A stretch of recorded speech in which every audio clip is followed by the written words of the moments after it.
Yan guys, naikabit na natin.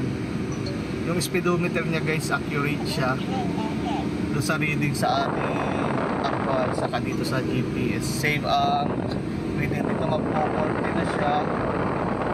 And then pag 40 na siya dyan, 40 na din siya doon. Yan, halos accurate yung reading na ano. And then madami siyang picture.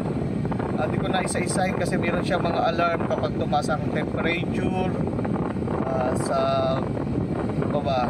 sa coolant, meron din siya sa fuel consumption. Yan, kagandahan siya dyan. Kagandahan dito, talaga mamumonitor mo yung sasakyan mo. Saka aside from dyan, plug and play siya. Yung kagandahan doon, salpak mo doon sa OBD, okay na siya, wala problema, plug and play.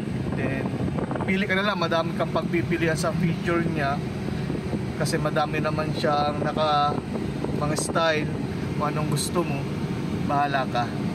Ayun lang guys. Then yung link na inorderan ko para makasigurado kayong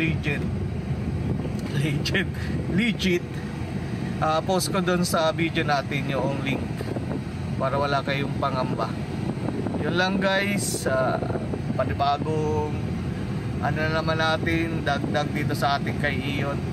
Yun lang guys, Moto Be Here, peace yo.